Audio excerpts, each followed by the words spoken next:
Hoje, um momento bastante importante para o nosso partido, para a intelectualidade brasileira, do ponto de vista do pensamento radical.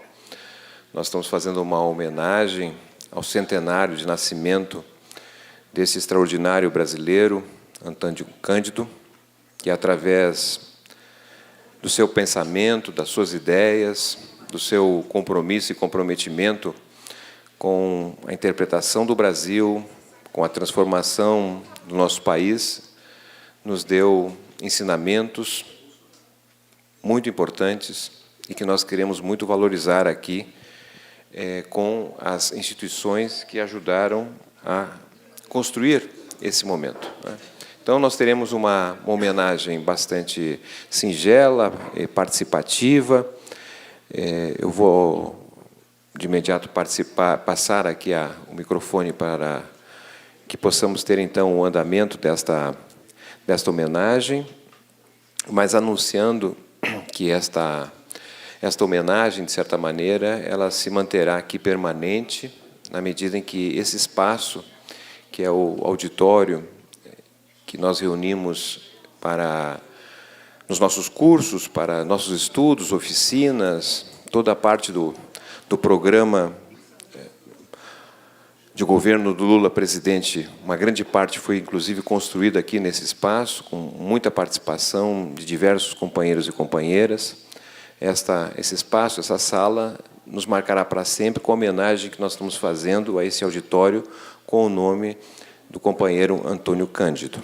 Então, será a nossa homenagem permanente e também, ao mesmo tempo, nós estaremos em breve lançando, então, uma seleção de monografias a respeito do pensamento radical brasileiro, do pensamento crítico, e que terá, entre outros nomes, o próprio Antônio Cândido, Paul Singer, Florestan Fernandes e tantos outros que ajudaram a construir essa perspectiva que nos sedimenta e que nos ajuda a compreender o nosso país e, mais do que isso, fortalecer a nossa força, o nosso entusiasmo pela transformação do nosso país e pelo enfrentamento ao golpe que estamos sofrendo há mais de 2 anos e colocaram esse país numa trajetória de decadência, mas que acreditamos que, com a nossa vitória, breve pelas eleições, nós reposicionaremos o nosso país.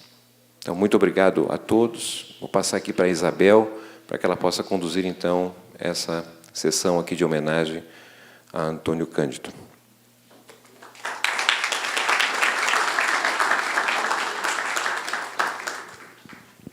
Boa noite, sejam todos bem-vindos, sejam todas bem-vindas à instituição Fundação Perseu Abramo e também àqueles e aquelas que nos acompanham. O nosso evento está sendo transmitido ao vivo pela FPA.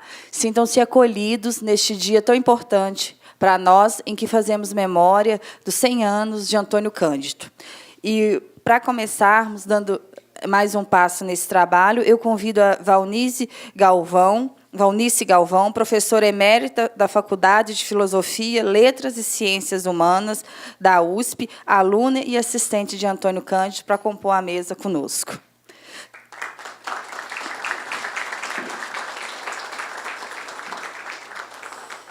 O Álvaro Anacleto, da coordenação da Escola Florestan Fernandes. Álvaro. Paulo Vanucci, pelo Instituto Lula.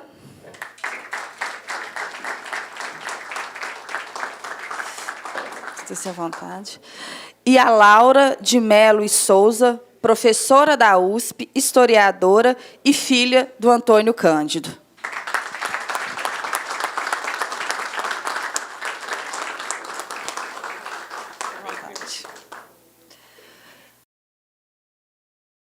Então, agora vamos começar com a Valnice.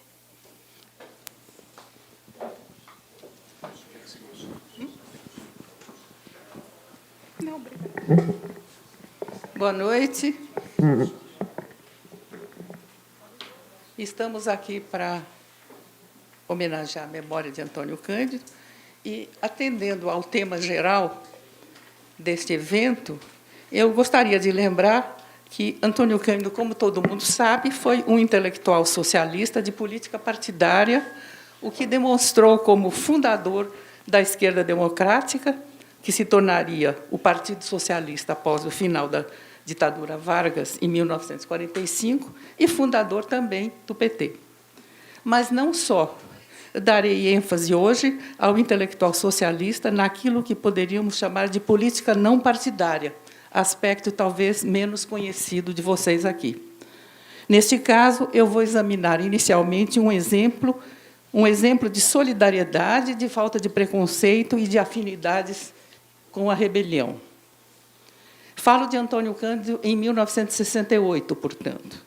Ele estava lá todos os dias na ocupação da Faculdade de Filosofia, na Rua Maria Antônia, dava aulas especiais, adequadas à situação, aceitou experimentos com o aluno dando aula e o professor assistindo, foi eleito membro da comissão paritária que regia a ocupação da Faculdade de Filosofia, como representante dos livres docentes. Foi a todas as passeatas e todos os atos públicos. Ele se divertia muito com a súbita falta de respeito dos estudantes. Na República da Maria Antônia, cujos princípios remontavam à Revolução Francesa e incluíam, portanto, a liberdade, a igualdade e a fraternidade, aboliu-se o tratamento respeitoso e todo mundo era chamado de colega. Até então, o professor era chamado de professor e a fórmula de tratamento era o senhor e não você.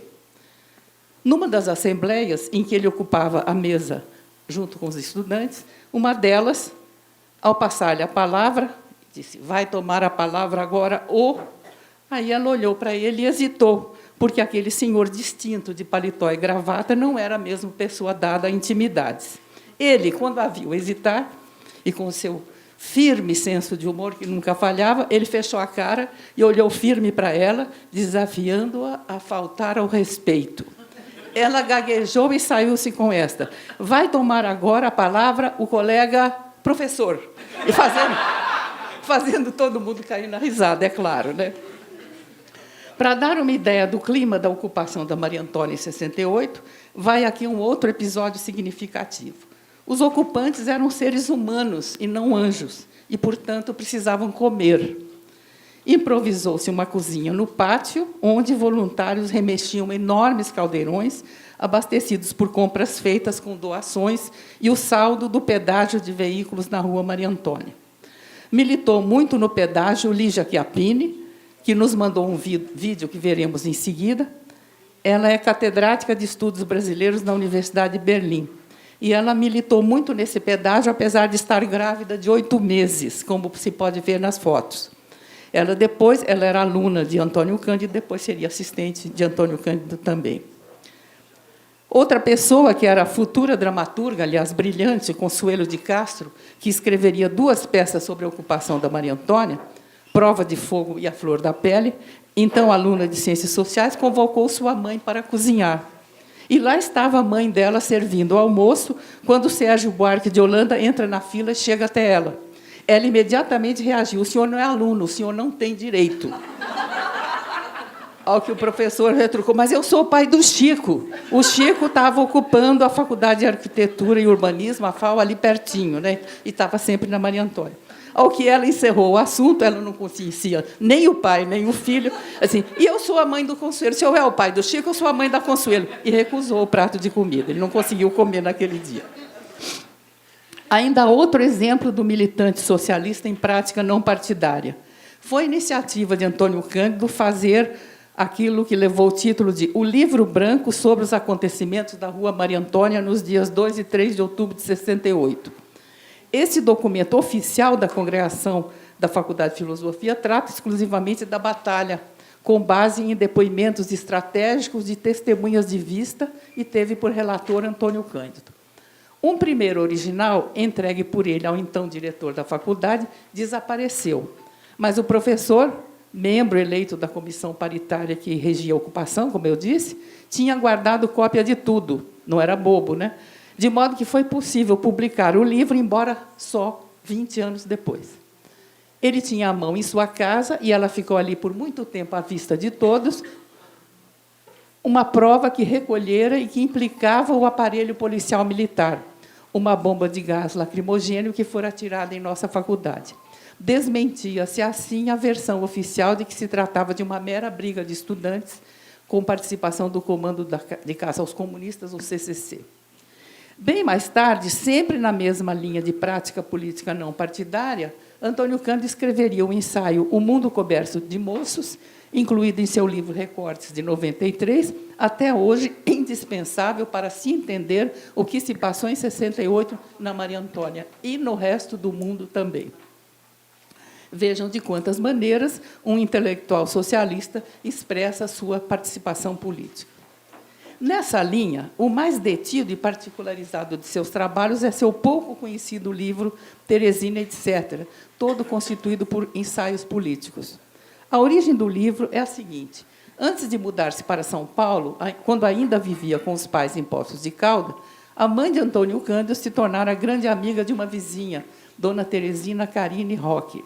Esta, uma socialista histórica, convivera em São Paulo com os principais pioneiros da militância de esquerda na fase de formação da classe operária em São Paulo, nesta cidade. Ela era uma socialista revolucionária de fortes convicções, que fez Antônio Cândido meditar não só sobre as ideias socialistas, mas também sobre a existência do ser socialista, como ele a chama. Nesse livro, o autor carinhosamente estudou Teresina, ampliando o círculo de suas indagações até englobar a geração de militantes, sobretudo italianos, a que ela pertenceu. Reconstituiu, com base no que dela ouviu e em seus papéis, a aldeia em que ela nasceu e o castelo à sombra do qual foi criada, em Fontanelato, perto de Parma, na Itália, fazendo uma análise das pinturas murais do castelo, no intento de restaurar seu ambiente na juventude. E, através dela, tomaria conhecimento de toda essa constelação de italianos militantes de esquerda, amigos de Teresina, pertencentes ao sindicalismo revolucionário ítalo-paulista. Esse círculo destacou-se em São Paulo no período, como se sabe, marcado por oriundos da península. O destino de 4 dos mais queridos camaradas de Teresina é exemplar. Quase todos eram foragidos da Itália, perseguidos por suas posições políticas. São eles Alcibiade Bertolotti, Antônio Picarolo, Alceste de Ambris e Edmundo Rossoni. Representantes de várias tendências, vivendo e militando no Brasil, mas atraídos em maior ou menor grau pela sereia do fascismo e de Mussolini, eles têm o seu percurso definido por uma decisão que não era fácil de tomar, sobretudo em vista dos tons populares e obreiristas que o fascismo italiano assumiu no início. O primeiro citado, Bertolotti, socialista reformista, fundou e dirigiu por longo tempo o jornal Avante, que mantinha em São Paulo o mesmo título do órgão oficial do Partido Socialista Italiano. Combativo, criou livrarias, partidos efêmeros e uma liga de frente ampla de esquerda. Trabalhava em engenharia, que era a sua profissão, e nunca deixou de ser antifascista. O segundo, Picarolo, também socialista reformista, mas menos militante, embora integrasse o grupo do jornal Avante, teve vasta circulação social e prestígio nos meios liberais de São Paulo, tanto intelectuais quanto mundanos. Frequentava o salão da Vila Quirial de Freitas Vale e fazia conferências na Sociedade de Cultura Artística. Tradutor de Dom Casmurro para o italiano, capitaneou a criação de uma faculdade paulista de letras e filosofia, que não durou muito, indo depois para a Novel Escola Livre de Sociologia e Política. O terceiro, de Ambris, do grupo do jornal Avante e de ideais políticos próximos, detinha o privilégio de ter um retrato seu pendurado na parede da casa de Dona Teresina. Nesse retrato, em reprodução no livro de Antônio Cândido, é como o vemos com seu ar de personagem de ópera do Ressurgimento, todo em cores escuras, chapelão preto, tremendos bigodes encerados e retorcidos nas pontas. Também ele, como Bertolotti, era foragido político que foi obrigado a deixar sua terra natal. Tendo voltado à Itália no primeiro decênio do século, envolveu-se em greves e ativismo político que o levaram a novamente se exilar no Brasil. Mas, pouco depois, estava outra vez na Europa, participando em posição destacada como capo de gabinete na aventura de Gabriele D'Annunzio no filme e seu golpe de um governo paralelo, logo desarticulado por Mussolini. Foi companheiro de viagem dos fascistas nessa fase e candidato derrotado a deputado, mas acabou se incompatibilizando com eles, desterrando-se mais uma vez, só que na França. Ali liderou campanhas antifascistas até morrer e escreveu um livro contra Mussolini. Entre esses italianos amigos próximos de Dona Teresina, o de trajetória mais retumbante é o quarto citado, Edmondo Rossoni. Todos eles eram socialistas revolucionários, fossem mais ou menos, ou fossem menos, reformistas, mas este se destacava por ser o mais aguerrido de todos. De ardente petroleiro libertário que era, panfletário e orador de porta de fábrica, a tal ponto que seria oficialmente banido do Brasil, passaria a fascista entusiasmado, fazendo uma bela carreira depois de voltar à Itália. Lá, aproveitando sua experiência em nosso país, seria o organizador do trabalhismo fascista e do corporativismo. Seria nada menos que ministro de Mussolini e mais de uma vez. Intrigada com as notícias que lhe chegavam de seu antigo companheiro de lutas, Dona Teresina escreveu-lhe uma carta para apurar a quantas andava. Recebeu e guardou uma resposta de Rossoni que confirmava tudo e ainda ousava fazer propaganda fascista para ela, tentando aliciá-la para o fascismo. Fora de si, ela mandou a ele um bilhete lacônico, cortando relações e dizendo apenas: sei un cane. Quanto ao velho amigo anarquista Edgar Loyenroth, este não italiano e líder da primeira grande greve geral brasileira, a greve de 17, Dona Teresina privilegiou as relações entre ambos até sua morte. Foi através dela que Antônio Cândido o conheceu, e depois que ele morreu, Antônio Cândido seria peça-chave no salvamento de seus arquivos. Loyenroth era operário gráfico e tinha o senso da documentação, colecionando-a cuidadosamente ao longo da vida, constituindo aquilo que é o maior acervo de documentação da formação do proletariado brasileiro. Ameaçados pela ditadura, seus papéis foram objetos de uma complexa e clandestina operação de salvamento, conduzida por Paulo Sérgio Pinheiro e Michael Hall, ambos da Unicamp. E hoje o arquivo Edgar Loyenroth está resguardado num prédio próprio exclusivo no campus da Unicamp. O responsável pela organização do arquivo foi Marco Aurélio Garcia, também da Unicamp, ao qual ele deixou o legado de seus próprios e extraordinários arquivos, que acabam de ser lá recebidos, assessor especial que foi de assuntos internacionais das gestões Lula e Dilma. Ficou célebre a resposta de Marco Aurélio quando o consultava se tinha ou não cabimento aceitar ou não determinado acervo. Ele respondia: o céu é o limite. Começando por esse único acervo, o arquivo Edgar Loyenroth foi se tornando destinação de doações e hoje conta com nada menos que 120 acervos, sendo o mais recente o do próprio Marco Aurélio. Mina inesgotável e suma das experiências da esquerda no Brasil. O Edgar Loyenroth acolheria, ao longo desse meio século, a documentação do movimento operário, naturalmente, mas também do movimento estudantil, do feminista, do LGBT, o Fundo Ibope, que é uma montanha na altura, o Brasil Nunca Mais, que documentou a tortura, e assim por diante. Na fase de seu salvamento, em plena gestão Médici, da ditadura militar e período mais agudo da perseguição, antes de ser revelado e aberto, foi totalmente microfilmado por Paulo Sérgio Pinheiro e Michael Hall. Uma cópia do filme foi depositada num cofre do Citibank e a outra levada em mãos para o Instituto Internacional de História Social em Amsterdã, que é o maior arquivo dos movimentos operários do mundo. O medo é que os arquivos fossem descobertos pela ditadura, que os destruiria em seguida, como fez com vários outros.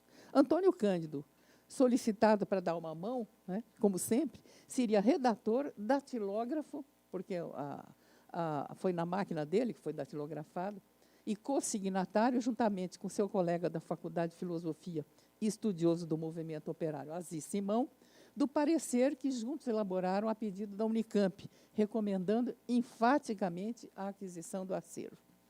É curioso, quando se examina esse parecer, você vê que foi Antônio Cândido quem redigiu, que ele escondeu cuidadosamente que se tratava de um anarquista e de movimento operário, o parecer diz o seguinte, que o Edgar Lowenroth era um grande humanista e que era a memória do Brasil que estava lá, não falava, nem usava a palavra operário ou proletariado. Precisava, né? Olha, governo Médici, não podia brincar com essas coisas. Bom, essa, então, é uma das múltiplas maneiras pelas quais Antônio Cândido, sempre atento, exercia sua militância, que podia ir desde participar ativamente da rebelião estudantil em 68, escrever um livro sobre Teresina e seus companheiros proletários, até emprestar o peso de seu prestígio a um salvamento de arquivos ameaçados pela ditadura como este.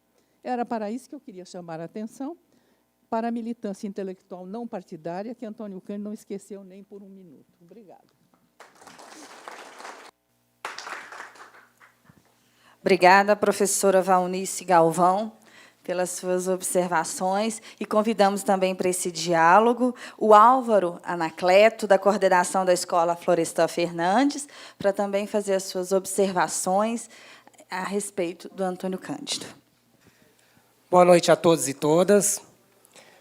A Escola Nacional Florestan Fernandes é um espaço de formação muito importante para nós do MST. No seu projeto político-pedagógico, busca trabalhar as dimensões humanas para o seu desenvolvimento e a sua própria emancipação. Buscamos permanentemente vivenciar experiências e momentos baseados nos princípios socialistas. Nesse sentido, a coerência é algo que está nos nossos princípios teóricos e nos práticos também. O compromisso que temos enquanto MST, portanto, enquanto Escola Nacional Florestan Fernandes, é a formação político-ideológica dos militantes, dirigentes e quadros na construção do socialismo, dessa sociedade justa e igualitária. Assim, compromisso, coerência e luta pelo socialismo pode ser traduzido para nós quem foi Antônio Cândido, que sempre teve a sua coerência de estar lutando pelo socialismo. E quando questionado que o socialismo fracassou e que o capitalismo deu certo, ele sempre pondera que as conquistas que a classe trabalhadora teve é fruto das lutas e, portanto, do socialismo, e não propriamente algo próprio do capitalismo, como a jornada de trabalho, como as férias, como todos os direitos trabalhistas. Essas são propostas socialistas e não capitalistas. E essa coerência, esse estar ao lado da classe trabalhadora e esse seu compromisso de construção de uma sociedade justa e igualitária, para nós é um marco muito importante na figura de quem foi Antônio Cândido. Na escola, nós homenageamos alguns espaços com o nome de lutadores e lutadoras que foram esse exemplo, que tiveram esse compromisso com a classe trabalhadora na perspectiva da construção do socialismo. E a nossa biblioteca, por uma discussão coletiva, decidiu, então, que iria homenagear o Antônio Cândido. Fizemos isso com ele em vida ainda. A nossa decisão do espaço da biblioteca, por ser um espaço da leitura, do conhecimento, e ele como um grande crítico literário, mas sempre com seu rigor metodológico, de que todas as vezes que iam à escola para fazer uma fala, uma aula, ele levava tudo por escrito e lia pausadamente, com o objetivo de que aqueles que estavam ali escutando pudessem, de fato, compreender a sua mensagem. E, portanto, por esse exemplo em vida, nós também, enquanto MST, decidimos que iria homenagear ele em vida. E ele, pela sua coerência, nos respondeu, dizendo que nós não podemos homenagear alguém em vida, porque ainda pode cometer alguns equívocos. Para nós estava claro. E a nossa escolha estava correta, exata. Para nós, queríamos que a nossa escola não tivesse ainda esse espaço oficialmente denominado Antônio Cândido, porque isso significaria que a sua presença física ainda estaria aqui conosco. Mas, infelizmente, sua presença física não estar mais, mas suas ideias, seus princípios e sua coerência, esse sim está com nós, neste momento, e com as futuras gerações. E, portanto, a nossa biblioteca homenageia o professor Antônio Cândido. E para nós, também outro espaço que recebe muitas homenagens são as árvores, que quem já esteve na escola ou participou de algum ato ou já viu, tem bastante árvores plantadas. Uma delas tem um significado muito especial também, que foi um pau-brasil plantado por ele. A quem conhece a história e sabe que foi o professor que plantou aquele pau-brasil, hoje aquela árvore tem um novo significado. Tem um significado da continuidade das suas ideias, da sua coerência. E o que é uma árvore para nós, senão o plantio de um futuro? Portanto, para nós do MST, da Escola Nacional Florestan Fernandes, foi uma grande honra poder compartilhar de momentos e das ideias deste grande professor, coerente, compromissado com a classe trabalhadora e um convicto da construção do socialismo que é possível, que é o professor Antônio Cândido. Obrigado.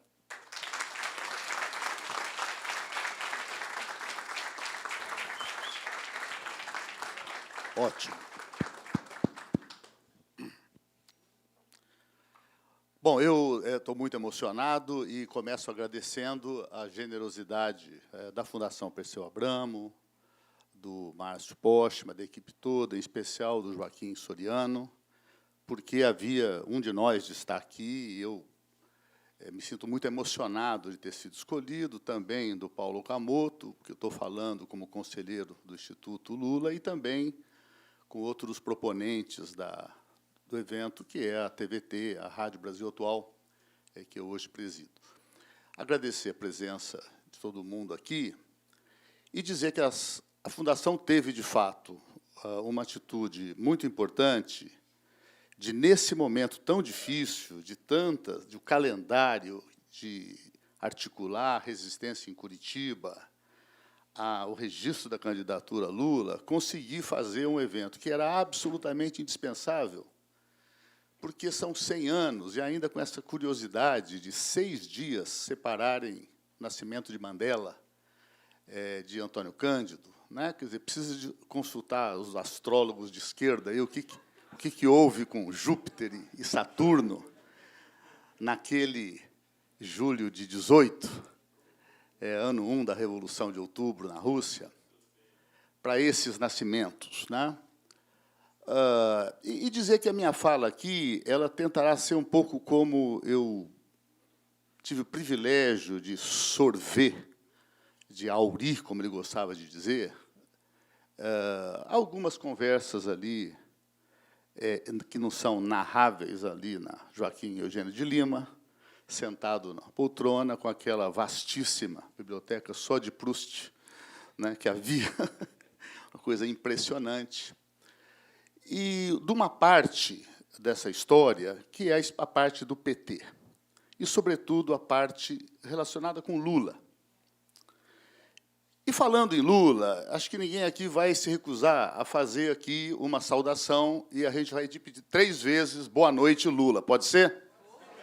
1, 2, 3. Boa noite, Lula! Boa noite, Lula! Boa noite, Lula! Que, de alguma maneira, está nos ouvindo lá em Curitiba. Bom, eu tinha 16 anos, fui participar da Semana Euclidiana de São José do Rio Pardo, que é uma semana de cursos, aulas, né? A Valnice esteve lá, outros estiveram, e um professor de São Paulo, secundarista, diz na aula: Antônio Cândido, o maior crítico literário do Brasil. Primeira vez que eu ouvi falar nele. Quem tem 16 anos gosta de conhecer o maior do Brasil em tudo. Vindo para 68, São Paulo, secundarista, vestibular, vi um pouco essa figura ali na Maria Antônia, que já tinha uma aura muito especial dessas décadas de militância e de coerência, e de uma natureza que, neste momento, nos faz tanta falta. o momento da intolerância, da dor. O PT, a Fundação, não podiam deixar de fazer esse evento, e que eu proponho seja o início de um trabalho permanente em torno de Antônio Cândido, também dos demais fundadores nossos, Perseu, Sérgio Buarque, Florestan, que não foi fundador, mas veio logo em seguida, e num evento de homenagem ao Florestan em Marília, o discurso de Antônio Cândido, elogia e fala: e agora ele acaba de entrar no meu partido.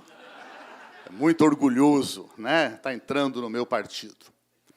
Falar um pouquinho do que eu registrei, também me preparando para um seminário de 3 dias que o SESC promoveu, a figura do Danilo Miranda, muito importante nisso, certamente mais do que a direção lá da FEComércio, do Abraham Schajman. A Laura estava na abertura, a Valnice fez uma das 2 intervenções muito importantes. Eu fiquei lendo aí uma semana e revendo coisas muito importantes. Nos últimos 20 anos, quando eu falava a alguém do Antônio Cândido, eu dizia o maior intelectual brasileiro vivo. E vi um texto do Luiz Dulce, de uma homenagem dos 80 anos, atribuindo a ninguém menos do que Carlos Drummond de Andrade, né? Quer dizer, essa primeira formulação. Eu digo hoje, é muito cedo para deixar de usar o vivo. Ele é aí muito necessário. Também o Itaú Cultural fez uma exposição que está lá, quem não viu ainda precisa de ver. Depoimentos muito importantes, muito penetrante, um da Laura, dizendo algo assim, com muita elegância e força, de que, na sabedoria, na idade que ele vivia, no momento que ele vivia, as pessoas sábias também um pouco decidem a hora de ir embora. E foi no dia de aniversário de 1 ano do golpe que derrubou Dilma. De novo, eu volto aí à astrologia, conjunção dos astros, né, para essa coisa impressionante. Ele ficou poupado da dor de ver Lula preso. E eu vou dizer minha última frase que eu ouvi dele na última visita que fiz a respeito do Lula, que é muito impactante, que nós precisamos de gravar e divulgar. Mas da trajetória dele no Partido Socialista, e como história de vida, o que é muito impressionante é o pensamento político de um homem que foi o maior crítico literário do Brasil, portanto, um nome imortal da literatura, e será muito lembrado por toda a enorme contribuição no terreno da literatura. Agora, cabe a nós cuidar de organizar e manter e multiplicar como cursos, como concursos de monografia, que seja, o lado do pensador político, do militante. O militante petista, que talvez tenha sido o único de todos os petistas que pagava a sua mensalidade religiosamente todo mês, que ia às reuniões durante 10 anos no diretório da Vila Olímpia, era? Vila Olímpia? Jardim Paulista. Me contava, inclusive, as reuniões, às vezes, absolutamente insuportáveis, em que ele ia em muitas e não falava, às vezes falava pouco, mas a disciplina, a questão de acreditar no projeto, e um projeto socialista que ele sempre teve, e vocês sabem disso, um profundo conhecimento do marxismo, todas as suas vertentes. Acho que nunca se declarou marxista, mas um enorme respeito, conhecimento, e viveu situações difíceis no Partido Socialista de 46, em que a Folha Socialista polemizava com um órgão do Partido Comunista e, muitas vezes, o grupo era chamado de hienas do capitalismo, pelegos intelectuais.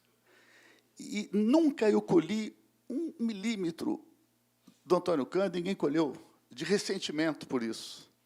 Ele, quando falava dos comunistas, com enorme respeito. E mencionar que aquilo não foi nada fácil. Uma das glórias da literatura brasileira, que é Jorge Amado, na trilogia Subterrâneos da Liberdade, que muitos de nós lemos na cadeia, lemos antes da cadeia, imagino que a escola de Guararema, Florestan Fernandes, a biblioteca, tenham personagem da resistência do Partido Comunista, onde o Marighella se chama Carlos, o João Amazonas se chama João, o Apolônio de Carvalho se chama Apolinário, é atacado um grande companheiro de Antônio Cândido, Hermínio Saqueta, que aparece com o nome de Saquila, e é colocado como uma espécie de infiltração policial, que veio para destruir o partido, a serviço da polícia, porque era trotskista. Então, a história dele no PSB, eu lembro das visitas que fazia, a figura de Paulo Emílio Salles Gomes, da formação dele, um dia ele usou uma frase fortíssima, não sei, a Laura dirá no encerramento muito mais, mas ele fala, quando o Paulo Emílio morreu, eu comecei a morrer. A entrada no PT, com a vacilação de muitos da época, reunião com Fernando Henrique, Almano Afonso, ali na casa dele, vamos criar um partido amplo.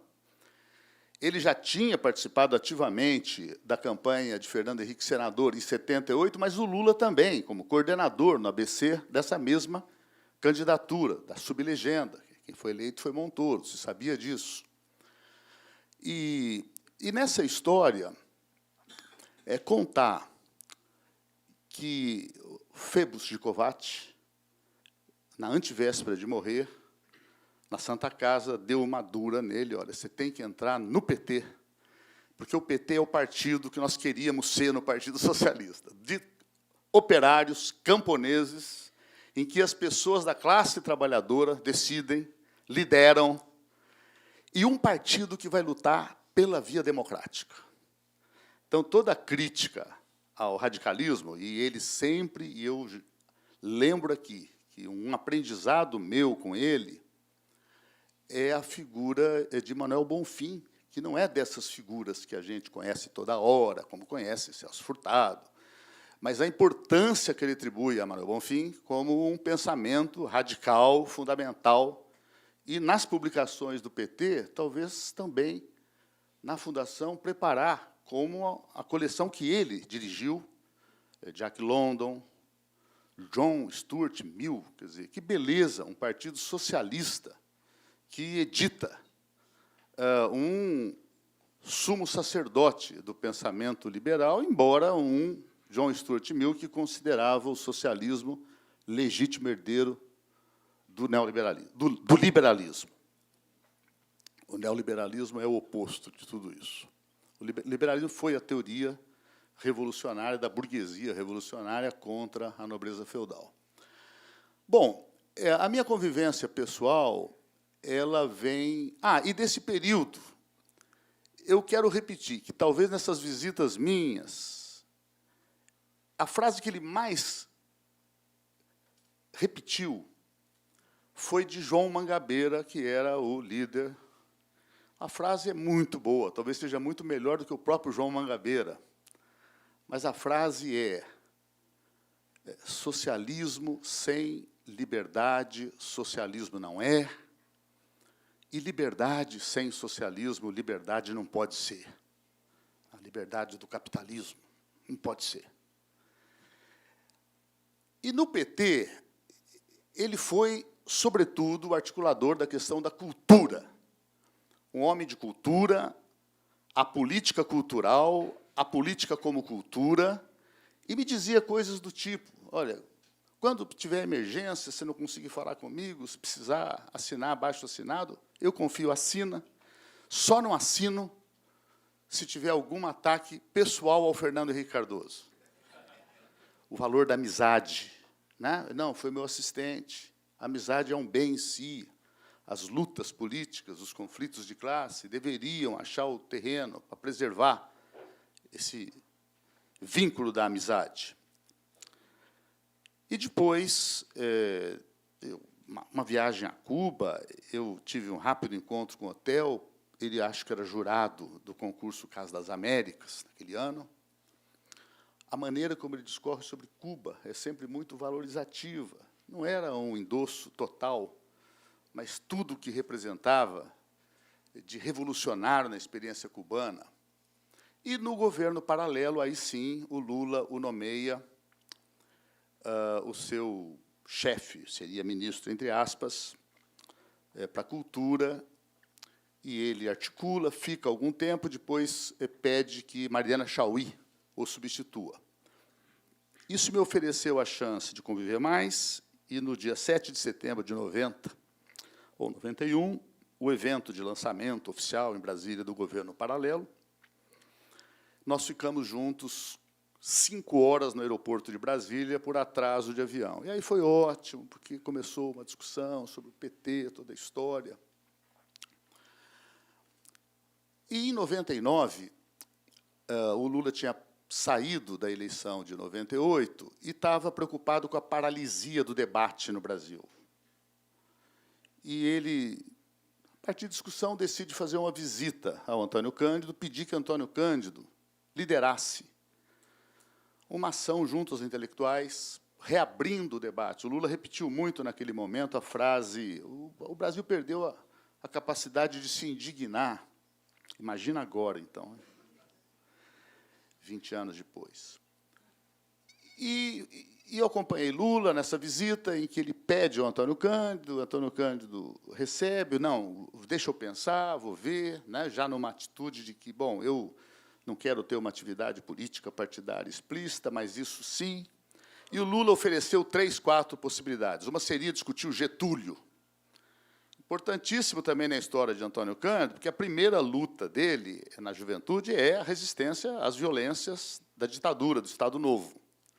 Aquela da tortura de Marighella, de Prestes, de Olga Benário, né?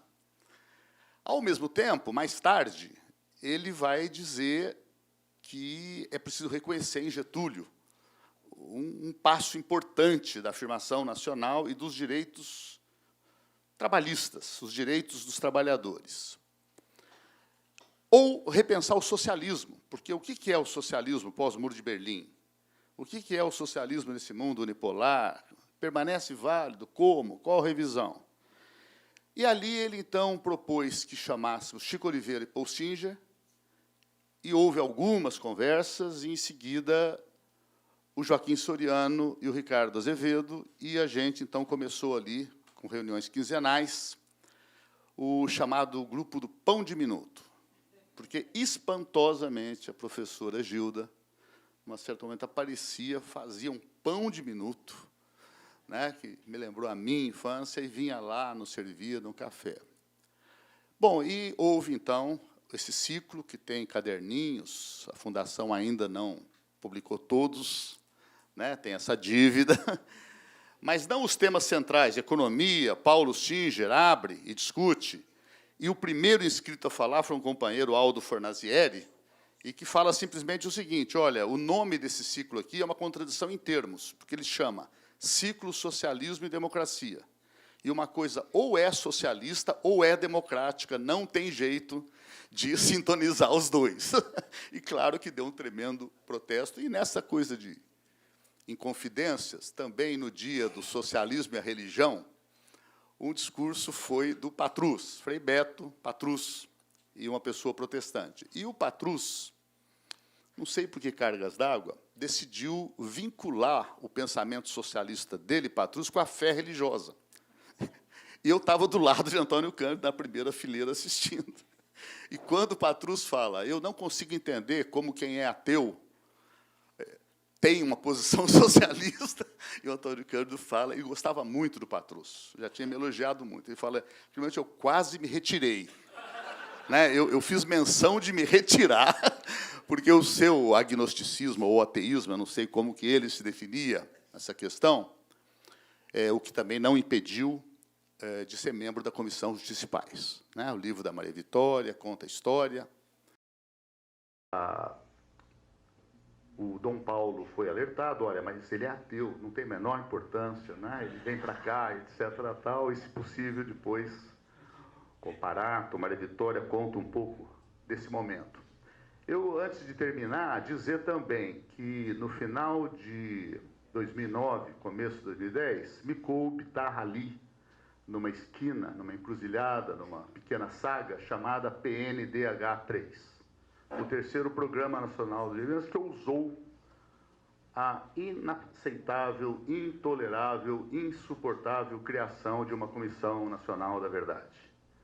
E isso provocou uma fissura, um grande ensaio do linchamento midiático que veio depois, né, no Mensalão e no golpe, na derrubada da Dilma, na prisão do Lula. E o governo também, muito amplo, o próprio partido, né, se cindiu. Não, tem que tirar essa bomba da cola do Lula, isso não ajuda. Para que criar problema com militares agora? Visto aqui da ponte, parece que era muito importante termos feito, porque se tivéssemos avançado mais, talvez não houvesse o Bolsonaro colocando o risco de ser presidente da República se Lula não pudesse ser candidato. O erro de não ter levado adiante esse processo. E, claro, me coube, como velho assessor do Lula, na primeira hora, dizer para ele que, se fosse o momento de me tirar, eu tinha ido para ficar 1 ano só, já estava há 4 anos, estava disposto, e contasse com a minha mais absoluta lealdade, eu ia ter que dizer alguma coisa. Ele falou, não, eu quero que você continue, não sei o quê. Mas foi do Antônio Cândido uma iniciativa decisiva. Ele escreveu um texto de 3 parágrafos, uma carta ao Lula, confidencial, secreta, assinada por ele, Dom Paulo, Chico Buarque de Holanda, Fábio Comparato, Margarida Genevois, falando para não recuar do Programa Nacional de Direitos Humanos. E aí o governo fez o encaminhamento que todo mundo conhece. Terminar dizendo que nas últimas vezes que estive com ele, eu implorei para ele deixar eu gravar, e ele não deixou. Assim como outras vezes, eu falava, mas isso tudo que você está dizendo eu preciso de anotar, nós temos o direito de divulgar isso, os trabalhadores. Ele falava, não, se eu falar coisa errada aqui, você não tem a menor capacidade de corrigir, entendeu? Isso mesmo.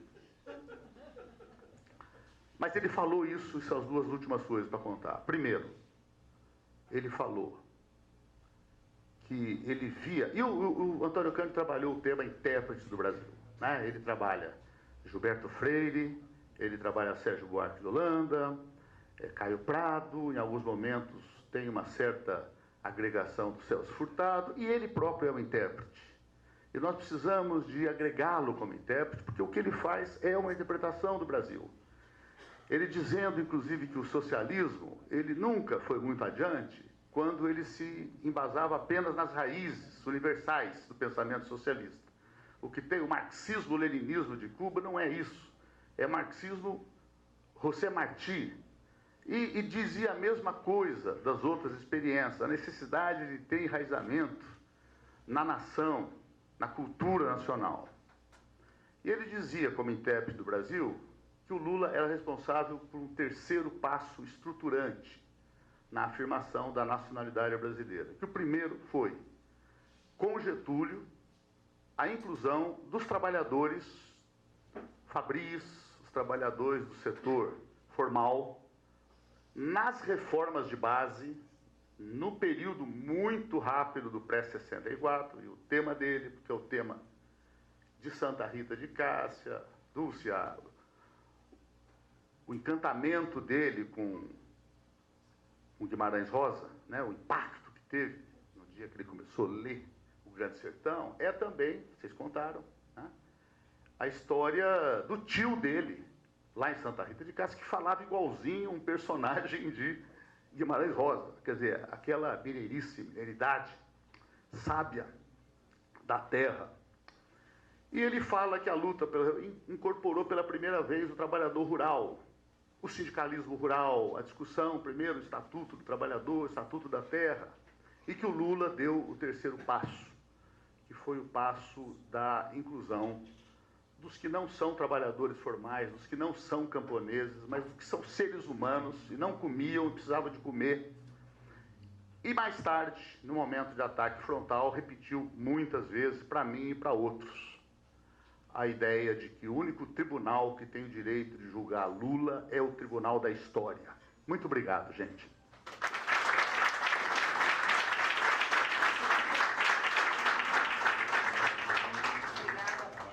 Obrigada, Paulo, pela presença, pelas observações também.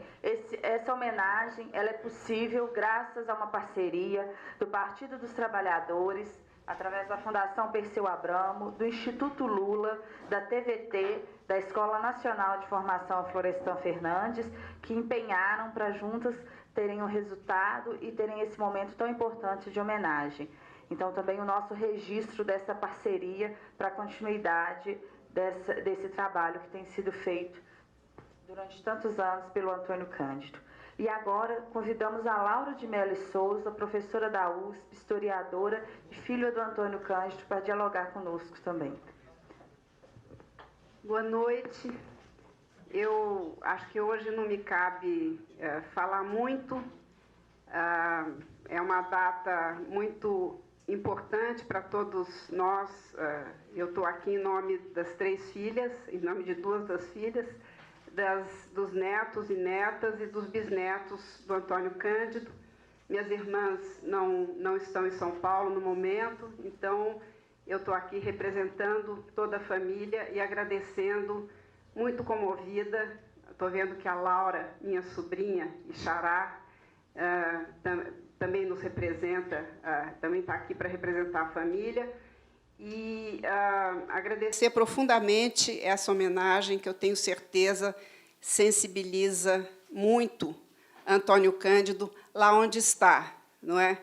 Porque uma das grandes surpresas da família toda é essa perenidade dele após a morte, não é? Isso é algo que nunca pensamos nisso, porque, inclusive, achávamos difícil que ele morresse, não é? E várias vezes comentamos, não é? E ele mesmo falava, se eu morrer, não é? Porque ele teve esse dom de viver até quase os 99 anos, absolutamente autônomo, lúcido, íntegro, tomando conta da sua vida, morando com a Laura, sua neta, mas no próprio dia em que sobreveio a crise gástrica que o levou, ele tinha subido a Rua Pamplona, 4 quarteirões, para ir ao banco, fazer uma série de obrigações, mandar dinheiro para pessoas que ele mandava. Então, exercendo plenamente a sua autonomia, e nesse sentido, ele foi privilegiado, porque das coisas que ele tinha mais receio é de não poder controlar a própria vida, não é? Então, quando nós ficamos tristes, nós costumamos lembrar disso, que ele foi muito bem, não é? E hoje de manhã ainda trocamos mensagens no grupo e tudo, imaginando uma festa no céu, não é? Onde ele tomaria café com leite, com pão e manteiga, comeria arroz, feijão, ovo frito, que ele adorava e do qual ele foi o direito a comer ovo frito.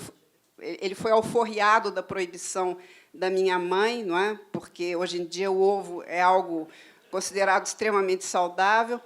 Então ele poderia comer quantos ovos quisesse lá onde tivesse, não é?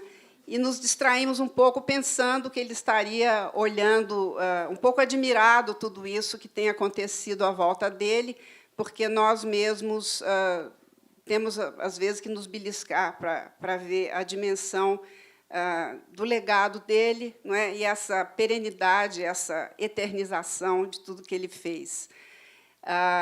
Eu gostaria de dizer, então, é com muita emoção, realmente, acho que todos sabem, e já foi dito aqui, a importância que teve na vida dele a atividade política, mesmo antes do Partido dos Trabalhadores. Ele insistia que ele não era um homem da política. Eu creio que ele talvez não fosse um homem, stricto sensu, da política partidária. Eu disse isso no meu depoimento no SESC, apesar dele ter sido um membro disciplinadíssimo do PT até o fim da vida, não é? Mas ele era um ser político. Então, diferentemente de outras pessoas, eu sempre vi meu pai como um ser político, porque, naquilo que a política tem de mais nobre e de mais essencial, ele sempre esteve presente, não é? Ele era um homem fraterno, um homem extremamente preocupado com a injustiça social, e foi justamente o sentimento insuportável da injustiça social, ao meu ver, que o levou à vida política e à atuação política. Ele diz que, desde pequeno, quando ele acordava de noite e ele pensava que havia uma série de pessoas que não tinham uma casa como ele não conseguia mais dormir. Então, eu queria dizer para o companheiro, gostei muito da sua fala, e que, até o dia da morte, ele manteve na mesa de entrada, no console de entrada da casa dele, a bandeira do Sem Terra dobradinha no canto da mesa.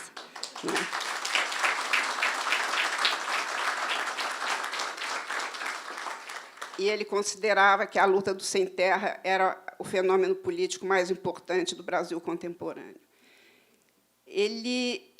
Eu acredito que ele foi porque ele quis, e isso também era algo que a gente conversava quando ele dizia que não gostaria de sofrer, que não gostaria de perder a autonomia. E eu sempre disse que ele iria quando ele quisesse. E a impressão que eu tenho é que ele aproveitou uma crise grave que ele teve e foi. Não é? Mas isso não quer dizer que ele desistiu, não é?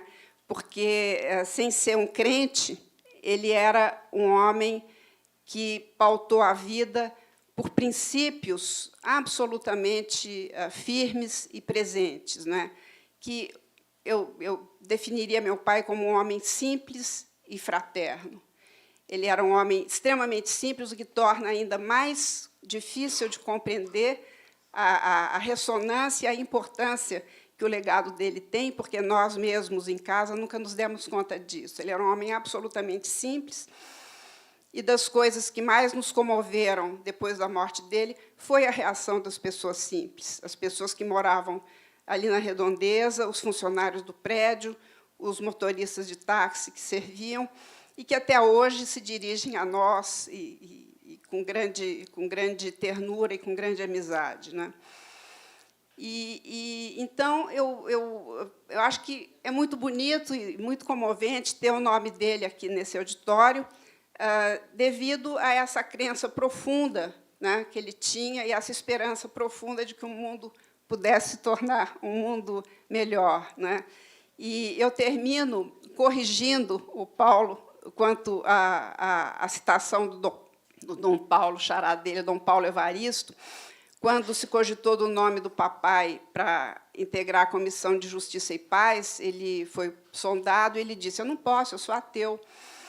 Aí a pessoa, não me lembro, talvez fosse o Antônio Carlos Fester, não me lembro direito, falou: olha, Dom Paulo, Antônio Cândido disse que é ateu. Aí que o Dom Paulo falou assim: ah, o Antônio Cândido pensa que é ateu? Muito obrigada.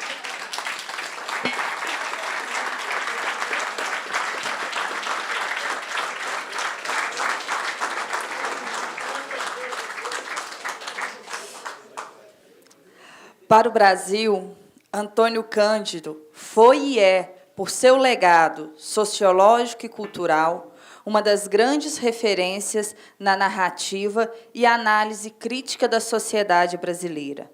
Mas ele foi, além de deixar o que já seria um rico legado para a nossa gente, suas palavras, teses e elaborações. Antônio Cândido se importava com o país e demonstrava isso com posicionamentos firmes, bem colocados, com engajamento e com a manifestação de suas opiniões, sempre que o momento exigia responsabilidade social, coragem e enfrentamentos. Defensor da democracia e de um país mais justo e soberano, para o PT, partido que ajudou a construir, este intelectual orgânico e companheiro nas lutas do povo representam um dos ícones da transformação da realidade. Por isso, que celebrar seu centenário de nascimento é também uma oportunidade de sermos gratos por uma vida dedicada ao amor pelas pessoas, ao cuidado e à solidariedade. Gleice Hoffmann, presidenta do Partido dos Trabalhadores.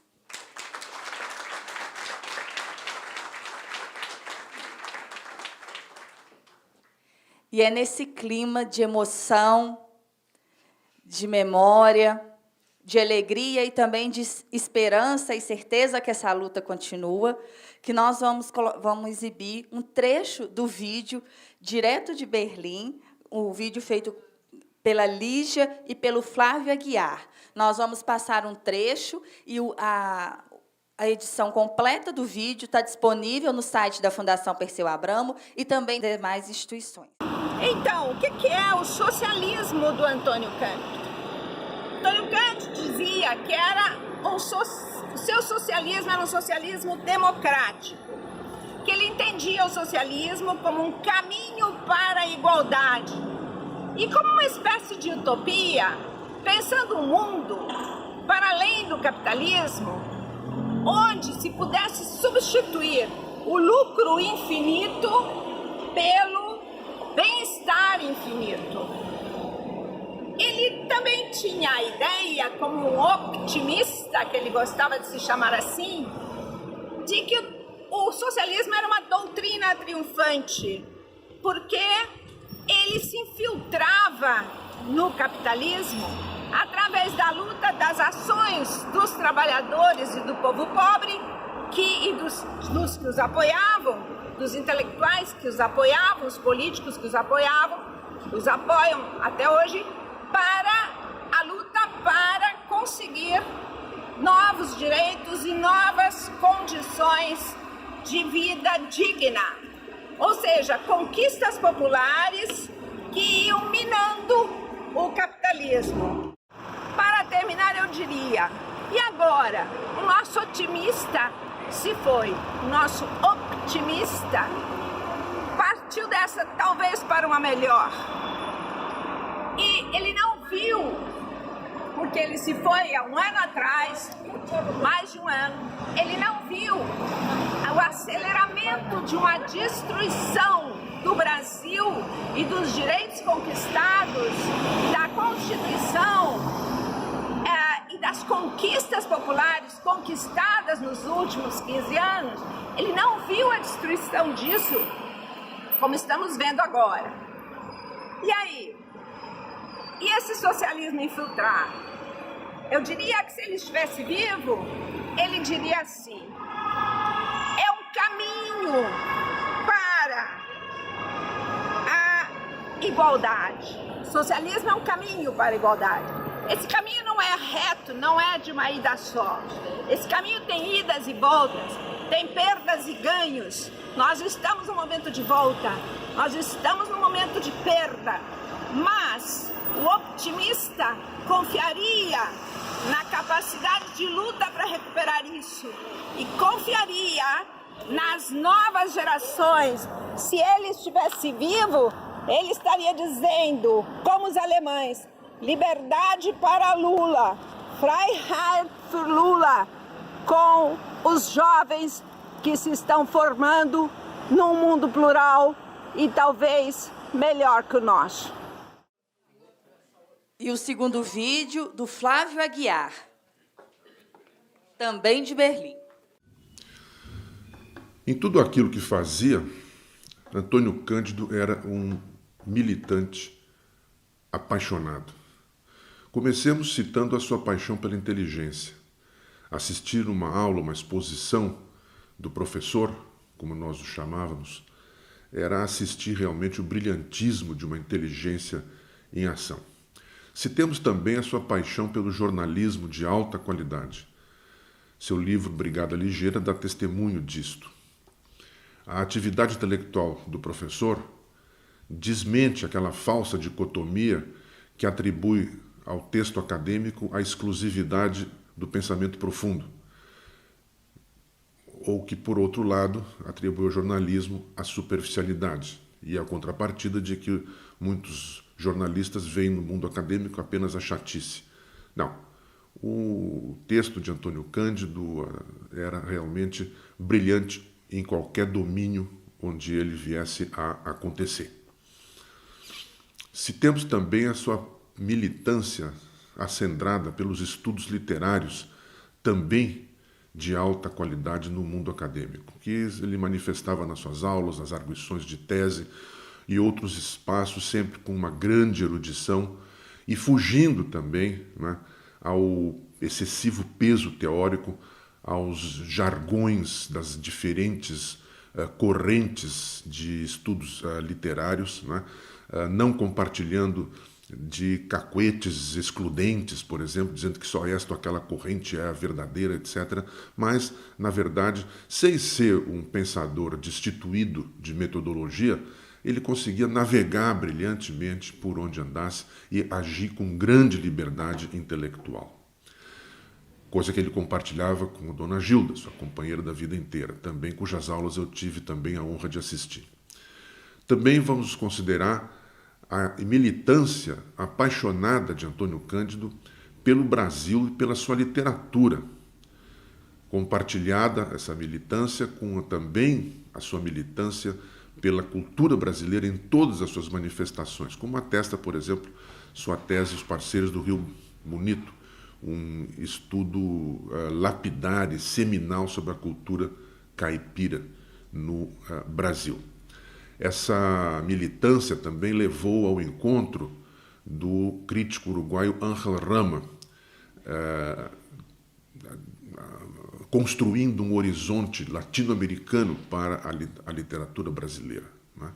E que essa militância dos dois levou, por exemplo, à constituição da chamada Biblioteca Ayacucho, na Venezuela. É indispensável citar, nesse levantamento da militância de Antônio Cândido, a sua militância pela justiça social, associada indelevelmente à democracia em todos os seus aspectos, culturais, políticos, sociais e econômicos, aborrecendo todas as formas de discriminação, injustiça, opressão. Essa militância o levou ao socialismo, ao Partido Socialista no passado mais remoto e ao Partido dos Trabalhadores no passado mais recente. Essa militância de Antônio Cândido se aliou também indelevelmente à sua militância pela ética em toda a sua amplitude, né? Ele estava muito distante, por exemplo, dessas figuras que hoje, de um lado, abraçam a luta contra a corrupção, supostamente, mas por outro lado, ou com a outra mão, acariciam o bezerro de ouro do autoritarismo e do arbítrio, negando direitos ao povo brasileiro e negando direitos, inclusive, a cidadãos perseguidos injustamente, como é o caso do ex-presidente Lula, né? Também não vamos esquecer aqui que Antônio Cândido era um militante extraordinário do prazer de viver e também do bom humor, né?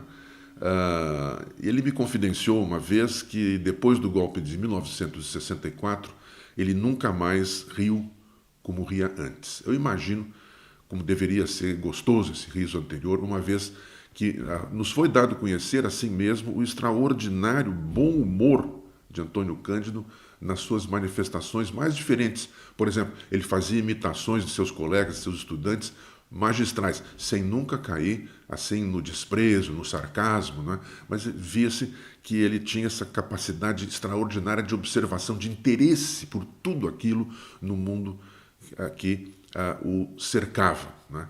E esse interesse vasto ele manifestou também na sua militância política, né?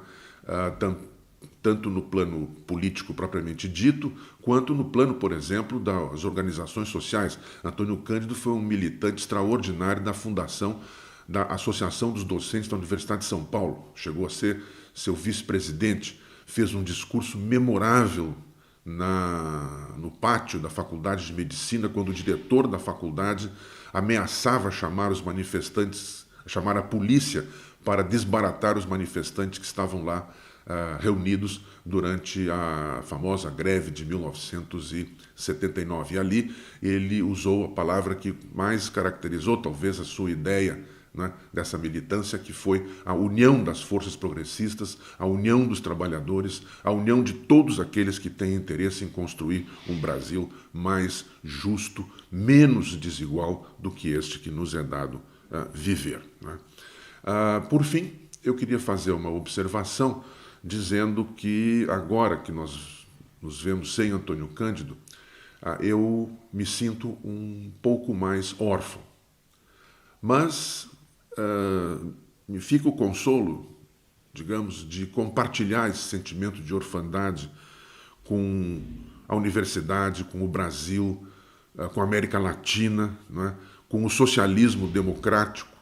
É bom lembrar que Antônio Cândido afirmava que todo socialista sem valores liberais termina sendo autoritário, e todo liberal sem princípios socialistas termina virando um reacionário, não é? Portanto, o que eu queria lembrar é que Antônio Cândido deve, entre nós, continuar vivo, deve continuar sendo lembrado como intelectual de raiz humanista e que ele permaneça assim, iluminando a nossa vida com o seu universo generoso e vasto, esse universo feito das suas militâncias apaixonadas.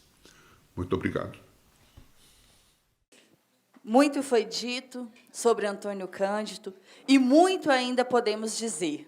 Nós vamos continuar a nossa conversa no coquetel, que vai ser servido daqui a pouco pela Fundação, né, para continuar essa prosa, esse papo e também celebrar esse momento tão importante. Por hora, faremos algumas 5 observações, a 6 no máximo, aqueles que queiram manifestar, fazer sua saudação, de no máximo 2 minutos, e vamos dar a continuidade desse bate-papo lá fora, no nosso coquetel.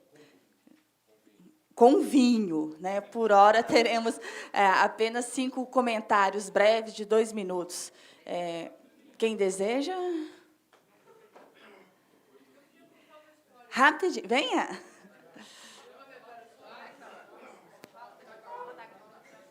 Meu nome tem 2 minutos. Meu nome é Vera Soares. Em 74, eu era professora do Instituto de Física e foi assassinado o Vladimir Herzog. Nós, na USP, não tínhamos nenhuma organização de professores, nada, absolutamente nada. Por iniciativa de um colega, que é o Luiz Carlos de Menezes, ele propôs que nós, professores da física, nos reuníssemos ali naquele dia, numa sala, e fizéssemos um abaixo-assinado. Fizemos um abaixo-assinado que é de 2 linhas, dirigido ao governador do Estado, exigindo punição, exigindo esclarecimentos sobre o assassinato do professor Vladimir Herzog, professor da ECA, na USP. Bom, vocês não podem imaginar o que era passar aquele abaixo-assinado. Nós formamos grupos de 2 professores e nós fomos, então, nos dividimos nos vários institutos e, obviamente, deixamos a Faculdade de Filosofia para trás, porque era mais fácil. Nós fomos na FEA, na Poli, na Química. Só para contar o que era, teve um professor, e eu estava presente no Instituto de Química, que disse, venham no dia seguinte. E, quando nós chegamos no dia seguinte, ele pulou, nós chegamos mais cedo do que o combinado, ele pulou a janela para não encontrar com a gente. Na FEA, por exemplo, os professores só assinavam, inclusive o Andrezinho Montoro, que não foi o primeiro que nós procuramos, ele disse, vocês devem procurar os chefes de departamento. Então, a gente procurava chefe de departamento para assinar. E assim foi a nossa lide. Na quinta-feira, já tínhamos um número razoável de assinaturas, passamos na filosofia e o professor Antônio Cândido estava lá. Bom, levamos uma bronca gigantesca, porque nós não tínhamos procurado ele antes. E ele disse o seguinte, façam o seguinte, vão como o meu recado. O professor Antônio Cândido convoca uma reunião, uma assembleia dos professores. Aqui na Maria Antônia, na filosofia, lá dentro da cidade universitária, na sala tal, é o professor Antônio Cândido que convoca. Porque eu quero saber como é que vocês vão fazer com esse abaixo-assinado. E nós falamos, não sei, nós estamos pensando em, sei lá, nós vamos levar lá para o governador, a gente só pensou nisso. Aí ele imediatamente disse, eu tenho o estatuto da antiga, a única associação que existiu na USP, que era dos professores assistentes, que tinha sido fechada com o golpe militar, e ele falou, eu estou com os estatutos, então digam, convoquem a reunião, é o professor Antônio Cândido que convoca, E eu tenho os estatutos e nós vamos formar uma associação de professores. Foi a primeira associação de professores universitários, que é a DUSP, depois seguiu por outras, e ele foi o vice-presidente da primeira diretoria. Se não fosse ele, acho que a gente não teria tido a iniciativa e nem sabíamos o que fazer com aquele abaixo-assinado que tínhamos conquistado. E ele foi a pessoa, ele disse, podemos fazer uma comissão, e eu, obviamente, levarei ao governador. Obrigada. Ricardo Azevedo, 2 minutos, e, na sequência, a Juliana. Eu só queria lembrar que acho que as intervenções foram muito boas, mas que tem uma lacuna na mesa no que diz respeito à Fundação Perseu Abramo, porque o Antônio Cândido foi colaborador da Fundação desde o início, e ele foi o primeiro presidente, nós consideramos presidente do Conselho Editorial da Fundação Perseu Abramo. E ele era um presidente ativo, e várias das nossas publicações foram ideias e sugestões do Antônio Cândido, que vinha em todas as reuniões e que propôs, por exemplo, que a gente fizesse uma coleção que se chamasse Pensamento Radical. Né? A ideia dele, e que a ideia dele era o quê? Era resgatar aqueles pensadores que pensaram o Brasil, né?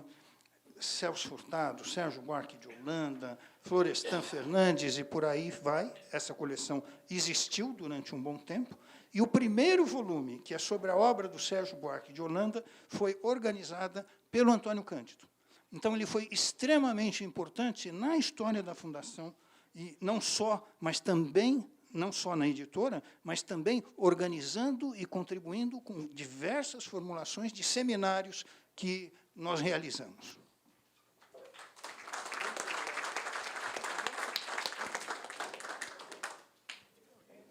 Tá bom. Eu vou para lá? Dá licença. Tá bom? Bom, boa noite a todos e todas. Meu nome é Juliana e, na verdade, eu me inscrevi para fazer um depoimento não como uma pessoa que conviveu com o professor Antônio Cândido, mas eu fui estudante da Faculdade de Letras da Universidade de São Paulo e mais como uma pessoa que vê no professor Antônio Cândido um mestre. E eu queria só deixar o depoimento de que todas as vezes que a gente fazia greves, que a gente fazia ocupações, e tinha uma dificuldade muito grande de conseguir apoio, muitas vezes de professores, de outros estudantes, a gente sempre recorria ao professor Antônio Cândido, e quando ele não podia participar de alguma aula magna, de alguma atividade da greve, ele sempre mandava um depoimento, mandava uma carta, e isso mudava o jogo, assim, porque quem não queria participar daquele momento entendia naquele depoimento dele um chamado para, enfim, para apoiar a luta dos estudantes. Então, eu queria mais deixar esse depoimento e dizer que é muito importante que ele tenha um eco ainda hoje nas novas gerações, e a gente aprende com ele que a literatura, o espaço do saber e do fazer literário é também um espaço de atuação política, um espaço de mobilização e de melhoramento da vida, né,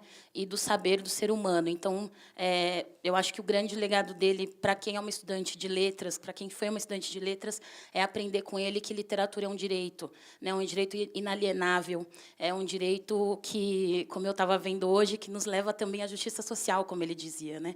Então, eu aprendi nas leituras do professor Antônio Cândido, nas aulas magnas que ele participava e que ele oferecia na faculdade, que a literatura também é um espaço de militância, a literatura não é um espaço apartado da vida social e da justiça social. Então, era só para deixar esse depoimento e de agradecimento à importância dele nas nossas vidas. Obrigada, Juliana. Helena Abramo. Boa noite. Eu também só queria acrescentar, agradeço ao Ricardo por ter falado que estava preso na minha garganta. Eu queria também dizer dessa importância que Antônio Cândido teve na vida de todos nós, na vida do nosso país, que é muito forte, e também na presença da Fundação. O Ricardo já contou como ele foi importante no Conselho Editorial, na realização das publicações, acho, das séries mais interessantes, né? Paulo já tinha lembrado do socialismo, na série Socialismo, mas também do pensamento radical, né? Mas eu acho que mais importante é dizer que acho que o Antônio Cândido representava exatamente aquilo que é a aspiração máxima da gente aqui na Fundação, sempre foi, de poder fazer esse pensamento radical, né? De poder fazer o pensamento, a reflexão sobre o país, sobre quem nós somos, né? Esse pensamento engajado, crítico, sempre, né? Rigorosamente crítico, mas engajado no sentido de entender quem somos e como fazer para transformar o mundo. Eu acho que é esse legado do que Antônio Cândido trouxe para nós, né? Para a Fundação, para o PT, para o país todo, para toda essa... todos nós que estamos engajados nessa busca de transformação do país. E eu acho, Laura, que o mais bacana, o que mais me comove também, é como ele está presente nas novas gerações. Juliana acabou de falar, e é incrível, você citou essa entrevista que o Antônio Cândido deu falando sobre o socialismo, como ela é uma entrevista que virou uma referência. Ainda hoje, eu comentando que viria para cá, 2 jovens me perguntaram, eu passei o link da entrevista, como eu acho que talvez o Antônio Cândido seja aqueles que ainda hoje, com as coisas que ele deixou escrita e gravada, esteja conseguindo fazer esse trabalho da reflexão crítica e militante, nos engajando politicamente na transformação do mundo. E isso é uma coisa maravilhosa, né? Um legado maravilhoso que nós temos que cultivar. Concordo, Paulo. A gente tem que continuar cultivando e permitindo que esse pensamento dele continue vivo, principalmente para as novas gerações.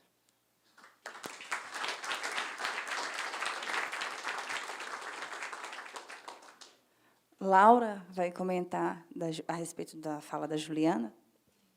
Eu queria fazer só uma observação aqui, que a emoção não me permitiu de falar justamente da importância, isso que você acaba de dizer, e que a Helena falou também, da importância da Fundação numa fase da vida dele, como ele se empenhou e como ele teve enorme prazer de desempenhar essa atividade, não é?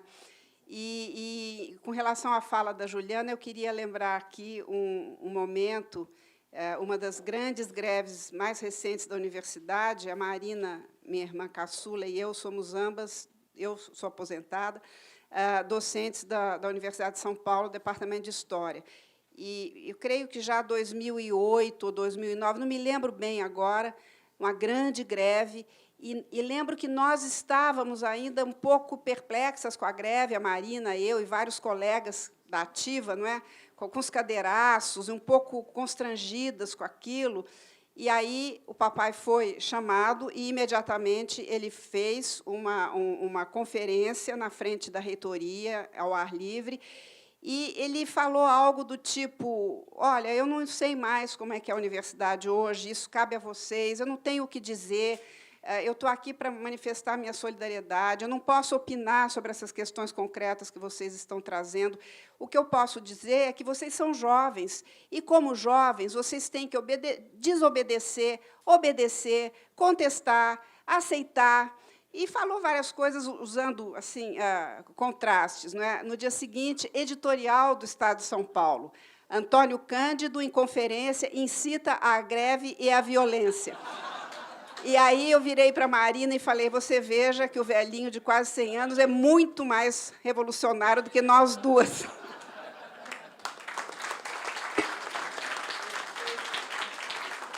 E último comentário, ao vivo, que nós vamos continuar a conversa lá fora com o Devani Ribeiro.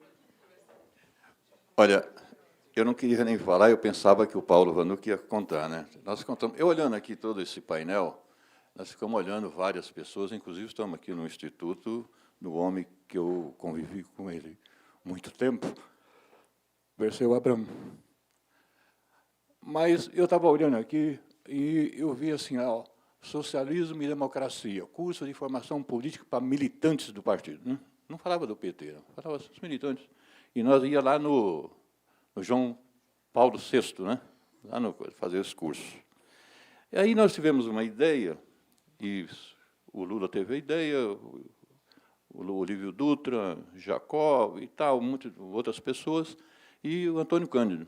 Aí criamos o Instituto Cajamar, onde criamos uma oportunidade, porque a ideia era para, de fato, ter uma universidade dos trabalhadores. A ideia era esta, que era a ideia de Antônio Cândido fazer. Aí nós discutimos o socialismo, as classes sociais e tal. Eu sou metalúrgico, estou aposentado, né, como metalúrgico também, mas não passei pela universidade, não tive a oportunidade de passar por lá, mas eu conheci ele, conheci vários companheiros, como há poucos dias fomos no enterro do Paul Singe, nós fomos...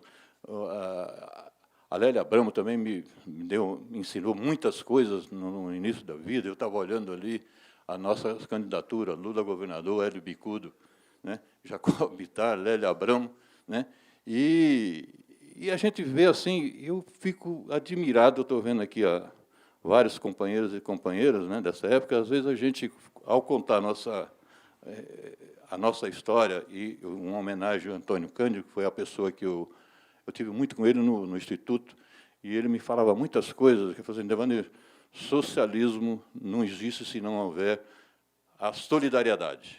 Então, como que é ser solidário? No socialismo você pode ser solidário com o seu vizinho, ser solidário com o seu companheiro de trabalho, ser solidário com...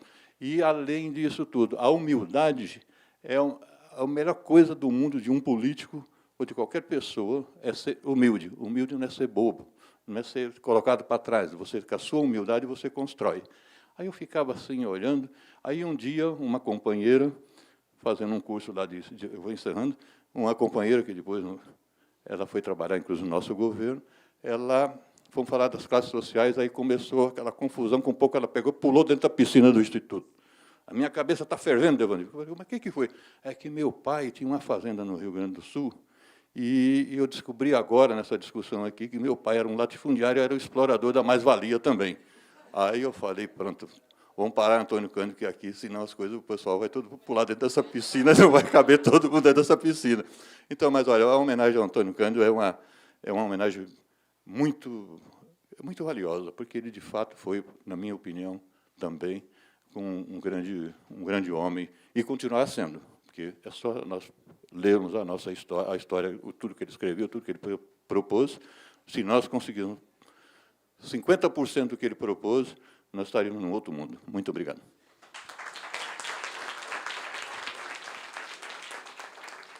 Agradecemos a presença de todos e todas, e também dos que nos acompanharam pela internet. Vai estar disponível o vídeo e também essa homenagem que foi feita. Obrigada. Boa noite.